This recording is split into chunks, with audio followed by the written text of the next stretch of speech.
Buongiorno, my little eclairs. Welcome back to the Bread Atlas, the show where we explore breads from all around the world. If you can't guess by eclairs and buongiorno, we're in Italy today, and we're making focaccia. Crispy, pillowy, yeasty deliciousness, slathered in olive oil, smeared with whipped ricotta. That's what we're doing. Let's go to Italy. It's focaccia time, baby. So, I've made a lot of focaccia in my time, and nobody's recipe beats Samin Nosrat's, so, yeah, we gotta go with the goat. For this recipe, we will need 800 grams all-purpose flour, 600 grams of room temperature water. I've got 15 grams of honey here, 4 tablespoons of olive oil, a half teaspoon of yeast, and 18 grams of salt. Now on the back end, I've got 80 grams of water and another 5 grams of salt that will be utilized later. So, stay tuned. In a bowl. We're not gonna use that bowl yet. What we're gonna do first is bloom this yeast with the honey and water. And I know I say use your hands, but you see the vessel. I mean, you know, there's only so much space that we have. So honey's gonna go in and get mixed real quick. Yeast is gonna quickly follow. And this doesn't necessarily need a long blooming time. So, you know. And I say that because this recipe is going to sit overnight. So once we get it mixed up, it's gonna have 12 to 14 hours to do its thing and get all nice and delicious and bubbly on us. And once that is done, then we'll push forward. So this is a great one that you can use because of that reason, that you can use as like an overnight before you go to bed if you want bread tomorrow, especially if you decide late in the day, you're like, oh, I want bread tomorrow. This is perfect. Super easy, relatively hands-off. So, you know, use that how you will. All right, that is there, done and done. Nice big bowl. I'm gonna just immediately go in with these fellas. You know, on the back end, I guess I could have just poured it all into that bowl and it wouldn't have been as theatrical. You know what I'm saying? You get me. All right, hold off on the oil.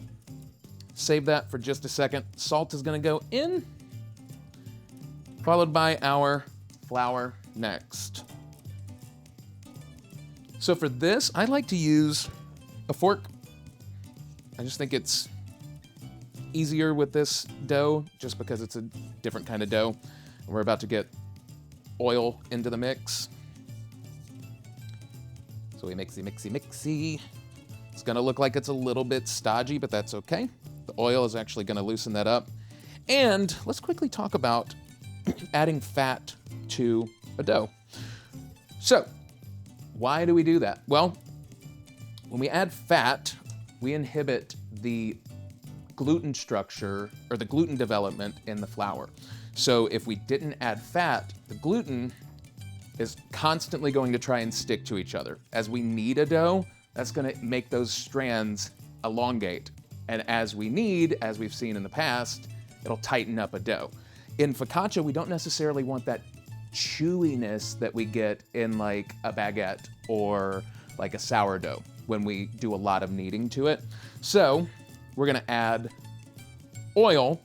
And if you've ever heard something called shortening before, that is what it's talking about. Shortening is referring to inhibiting the ability of gluten to elongate. So oil's gonna go in. We're gonna mix that around. Just make sure that it goes through everything. And that is it. It feels too simple. It feels wrong how simple it is. But that's it. Boom. This dough is done. I'm gonna cover it in plastic wrap, and then it's just gonna sit on the counter for the next 12 to 14 hours, and then we'll move on to the next step and get it bubbly and ready to bake. Okay, imagine, if you will, ancient Romans gathered around a hearth, baking a primitive flatbread on hot stones. Well, that's the ancestor of focaccia, one of Italy's oldest breads. Now, the name comes from focus, meaning hearth. And that rustic origin still shows in every dimpled olive oil soaked bite. But it's especially in Liguria, especially Genoa, where focaccia becomes a full-blown art form. Now there, bakers treat olive oil like liquid gold, drenching the dough so it bakes into a crisp on the outside, cloud soft on the inside masterpiece. And those dimples, well, they're not just for looks, they're tiny flavor reservoirs catching oil, herbs, and flaky salt. Now, historically, focaccia was the bread of workers and sailors, portable, durable, and comforting. But today, it's a cultural staple, eaten for breakfast, with cappuccinos, sliced for sandwiches, or served alongside seafood.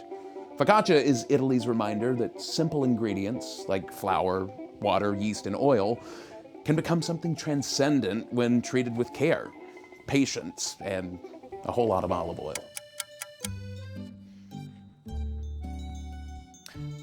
I wanted to address something. I am aware that eclairs are indeed French. So don't at me. You don't have to worry about the comments. I understand the faux pas, but we liked the take, so that's the one that we kept.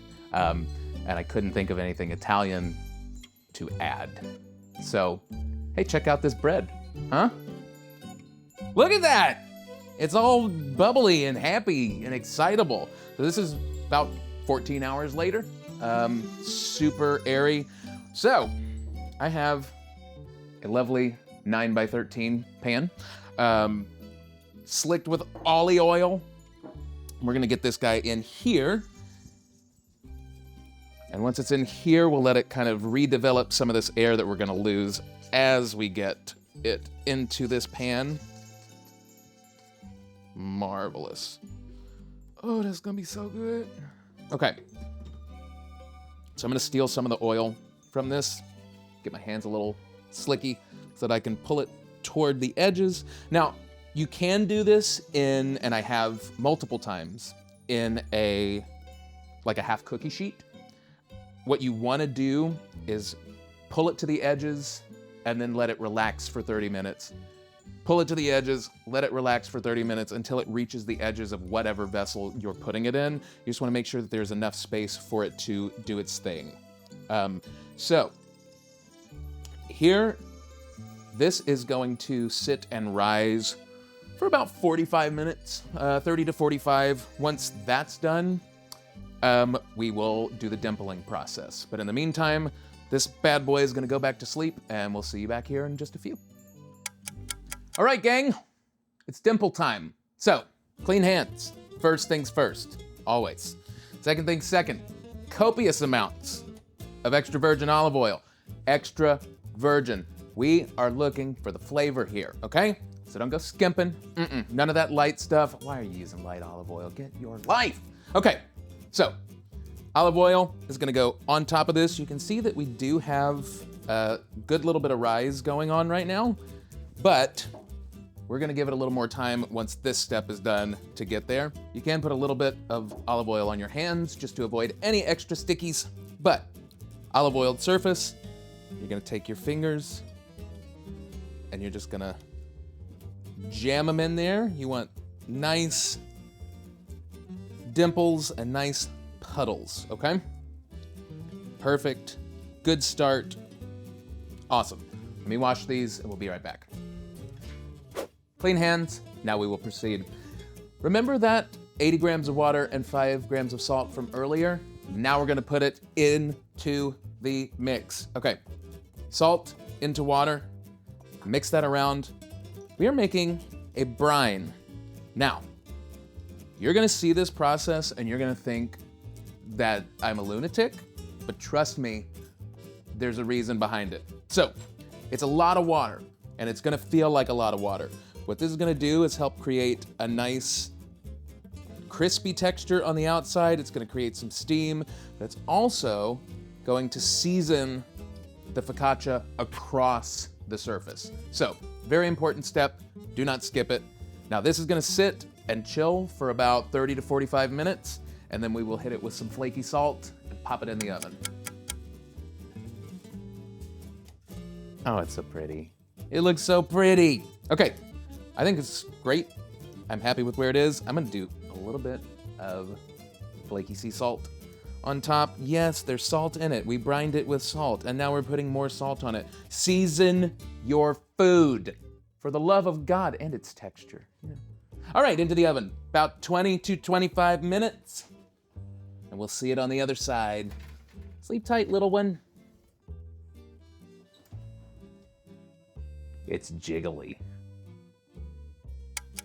Focaccia's ready.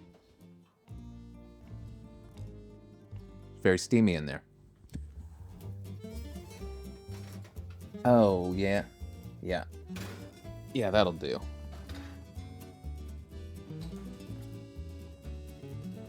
Ta freaking da. I mean, it looks great. It's a little domey, but it's so crispy. Can you hear that? You hear it sizzling? It's beautiful. It's exactly what I wanted it to be. And now, let's cut it open. Well, we did it. We made it to the finish line. Focaccia is killer.